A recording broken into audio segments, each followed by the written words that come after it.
Video पसंद आए तो लाइक बटन पर क्लिक करें, चैनल को सब्सक्राइब करें और अपने दोस्तों के साथ शेयर करें। रीना मुखर्जी उर्फ रीना जमशेद जी ने कार्यस्थल पर यौन उत्पीड़न का केस 10 साल तक लड़ा और जीता। ये केस उन्होंने कोलकाता के मशहूर अखबार द स्टेट्समैन के न्यूज कोऑर्डिनेटर ईशान जोशी के खिलाफ जीता था। 10 साल तक का लंबा समय और डिफेमेशन सूट झेलने के बाद भी रीना ने हार नहीं मानी। आइए सुनते हैं रीना मुखर्जी के संघर्ष की कहानी उन्हीं के शब्दों में।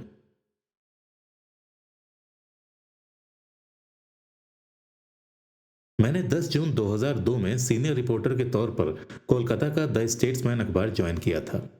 अपना करियर मैंने मुंबई में शुरू किया था, जहां पर मैंने कुछ लीडिंग मीडिया हाउसेस के साथ कुछ 5 साल तक काम किया और उसके बाद दिल्ली से पीएचडी और यूजीसी की फेलोशिप की। शादी के बाद कोलकाता आ गई और यहाँ बिजनेस स्टैंडर्ड ज्वाइन कर लिया। मेरी बेटी का जन्म उसके बाद हुआ था और फिर मैंने नौकरी छोड़ दी और उसकी देखभाल में लग गई। द स्टेट्समैन में काम करना एक सपने जैसा था। वहां ज्वाइन करने के बाद शुरू के कुछ हफ्ते बहुत अच्छे बीते। हर कोई मुझे कंफर्टेबल होने में सपोर्ट कर रहा था और मुझे भी उनकी टीम का हिस्सा होना अच्छा लग रहा था। कुछ 10 दिनों बाद मैंने गौर किया कि न्यूज एडिटर ईशान जोशी मुझे छूने के रास्ते ढूंढता रहता था। एक दिन जब मैं ऑफिस में कॉरिडोर से निकल रही थी तो वो मेरे पास से अपना पंजा मारता हुआ निकल गया। मैं जब भी उसके साथ कमरे में होती तो वो मुझे छूने की कोशिश करता था। वो मेरे बॉस का बॉस था। इस बात को लेकर मैंने उसकी कंप्लेंट चीफ रिपोर्टर से भी की थी और कोर्ट हियरिंग में बाद में यह सामने आया था कि चूंकि कंपनी में विशाखा गाइडलाइंस के तहत कोई शिकायत समिति गठित नहीं की गई थी, जिसकी वजह से कोई भी फॉर्मल कंप्लेंट दर्ज नहीं हुई। इसके बाद मैं उसको ज्यादा से ज्यादा अवॉइड करने लगी, मगर उसके ऊपर कोई फर्क नहीं पड़ रहा था। वो दिन पर दिन बोल्ड होता जा रहा था और उससे बात करते समय भी वो मेरे कंधे में हाथ डाल देता था। मैं उसको हमेशा दूर करती थी, मगर उसके ऊपर कोई भी असर नहीं होता था। अजीब तरह से मुझे घूरता रहता था और मैं संकोच के चलते कुछ कर भी नहीं पाती थी। जल्द ही वो सिर्फ कॉरिडोर्स में नहीं बल्कि न्यूज रूम में भी सबके सामने मुझसे चिपकने की कोशिश करने लगा। अगर मैं उसके आसपास हूं तो उसका हाथ हमेशा मेरे ही ऊपर रहता था। उसको इससे कोई फर्क नहीं पड़ता था कि सामने चीफ एडिटर खड़ा है या कोई सीनियर या जूनियर खड़ा है। तुरंत उसके सामने रिएक्ट करना मेरे लिए भी मुश्किल होता था। मुझे यह सब किसी के सामने बयान करना मुश्किल लगता था, क्योंकि मैं वहां नई नई आई थी और अपने साथियों के साथ उतना घुल मिल नहीं पाई थी। एक वजह यह भी थी कि बहुत दिन बाद मैं घर से निकलकर जॉब में आई थी और स्टेट्समैन जैसे मीडिया हाउस की नौकरी छोड़ना भी नहीं चाहती थी। ईशान जोशी स्टेट्समैन में एक पावरफुल शख्सियत था। वो मैनेजिंग डायरेक्टर और एडिटर इन चीफ को सीधा रिपोर्ट करता था। उसकी कही हर बात सभी के लिए एक पत्थर की लकीर सी होती थी। मुझे पता चला कि मेरी ही तरह एक और लड़की के साथ वो ऐसा ही बर्ताव करता था और जब उसने आवाज उठाई तो ईशान ने उसको नौकरी से निकाल दिया था। हर दिन गुस्सा आती थी, मन करता था उसके खिलाफ कुछ करूं। फ्रस्ट्रेशन दिन पर दिन बढ़ती जा रही थी। कभी कभी मेरी ये फ्रस्ट्रेशन मेरी 4 साल की बेटी पर निकलती थी, जिसका बाद में मुझको अफसोस होता था। कोई करीबी दोस्त नहीं था और ये सब मेरे पति को मुझे बताना अच्छा नहीं लग रहा था। जुलाई तक जोशी को लगने लगा कि मैं उसके काबू से निकल रही हूं, इसलिए उसने अपने पैतरे बदलने शुरू किए। वो बात बात पर मेरी कमियां निकालने लगा था। मैं मेहनत से स्टोरीज तैयार करती थी, मगर वो रिजेक्ट कर देता था। अगस्त में रिजेक्टेड स्टोरीज की संख्या और बढ़ गई और सितंबर आने तक मैं कुछ भी उसके सामने ले जाती थी वो सिरे से रिजेक्ट कर देता था। ईशान जोशी ने मेरी कुल 70 स्टोरीज को रिजेक्ट किया था। बात तब की है जब चीफ एडिटर छुट्टी पे था, जिसके बाद तो ईशान के जैसे पर निकल आए थे। उस समय तो उसने मुझे हैरेस करने की सारी हदें पार कर दी। अभी तक ऑफिस में मेरे कई दोस्त बन गए थे। हालांकि ये सब पहले से जानते थे, फिर भी मैं कोशिश करती थी कि उन लोगों से मैं मेरे साथ रोज होने वाले हैरेसमेंट के बारे में बात करूं। उन लोगों की सलाह पर मैंने मैनेजिंग डायरेक्टर से ईशान की कंप्लेन कर दी, जिसके बाद तो वो अपने आपे से ही बाहर हो गया और अब उसने अपनी आखिरी चाल चलने की ठान ली। उसने मुझे रिजाइन करने को बोला। उसने ये मेंशन किया कि मैं इस जॉब में फिट नहीं हूं।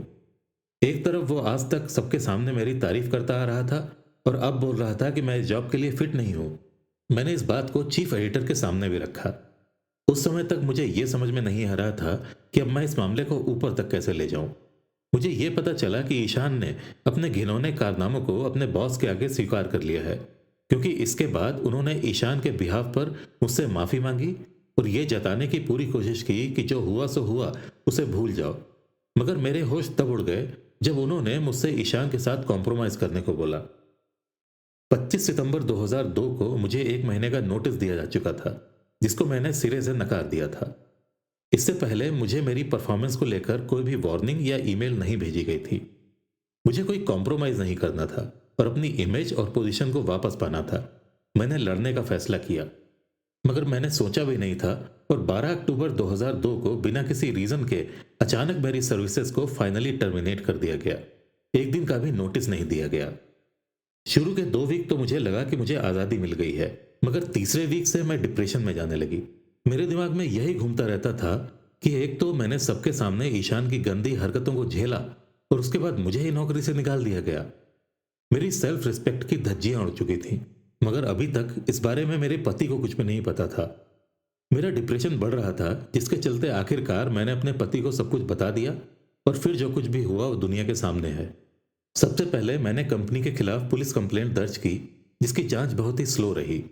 उसके बाद मैंने एक ऑनलाइन कंसल्टिंग फर्म को कांटेक्ट किया, जिन्होंने मुझे एक एनजीओ संहिता से कनेक्ट कराया।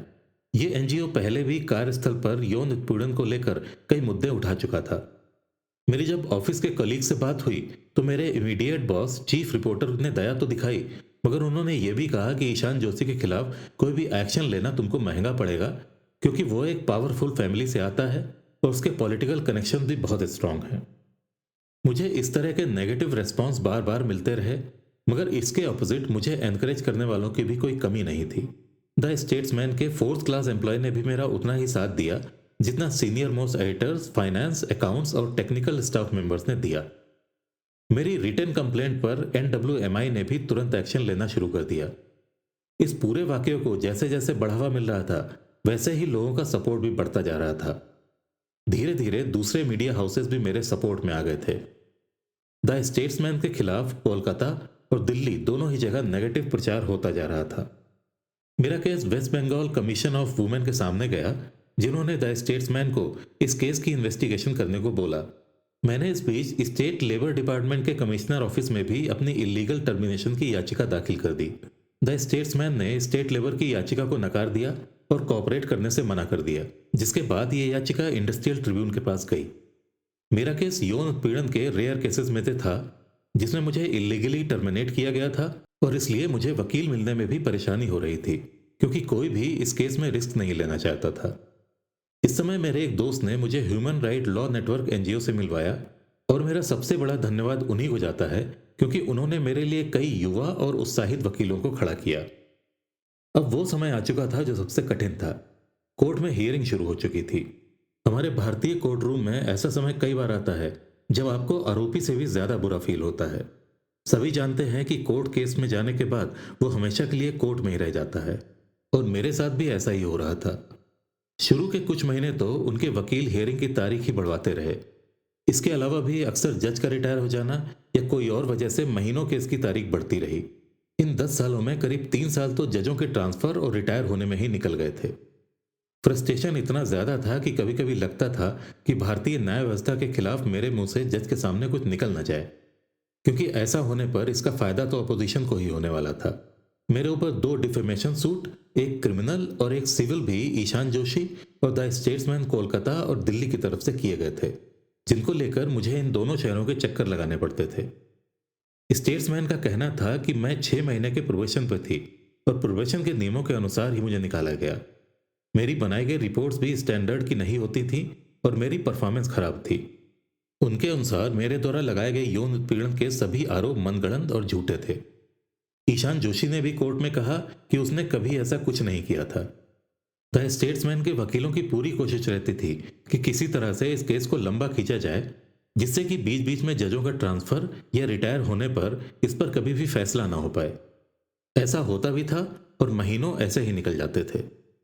कोर्ट में जब जजमेंट मेरे फेवर में आया तो उन्होंने हाई कोर्ट में अपील की और इसी वजह से और भी ज्यादा समय खराब हुआ। हालांकि हाई कोर्ट में भी जजमेंट मेरे फेवर में ही आया। 6 फरवरी 2013 के दिन पहली सफलता हाथ आई जब इंडस्ट्रियल ट्रिब्यून ने मेरे फेवर में फैसला दिया, जिसमें उन्होंने कहा कि द स्टेट्समैन को अक्टूबर 2002 में मुझे निकाले जाने के बाद की सारी सैलरी देनी पड़ेगी। इस जजमेंट के खिलाफ द स्टेट्समैन ने फिर से कोलकाता ट्रिब्यून कोर्ट को चैलेंज किया। इस समय तक मुझे एक भी पैसा नहीं मिला था और डिफेमेशन सूट भी अनरिजॉल्व था। मुझे अगले 1 साल का इंतजार था कि शायद अब मेरे फेवर में कुछ आए। कोर्ट ने जो फैसला सुनाया उसमें यह कहा गया था कि स्टेट्समैन ने अपनी दलीलों को साबित करने के लिए कोई भी ठोस सबूत नहीं दिए। न ही मेरे द्वारा लिखी गई कोई भी खराब रिपोर्ट को पेश किया गया और न ही चीफ रिपोर्टर तन्मय चैटर्जी को गवाह के रूप में पेश किया गया, जबकि उन्हीं के लेटर पर टर्मिनेशन का आधार रखा गया था। मैंने जब स्टेट्समैन ज्वाइन किया था उस समय मेरे पास 18 साल का एक्सपीरियंस था। मैं इंडियन एक्सप्रेस मुंबई में कार्यरत थी।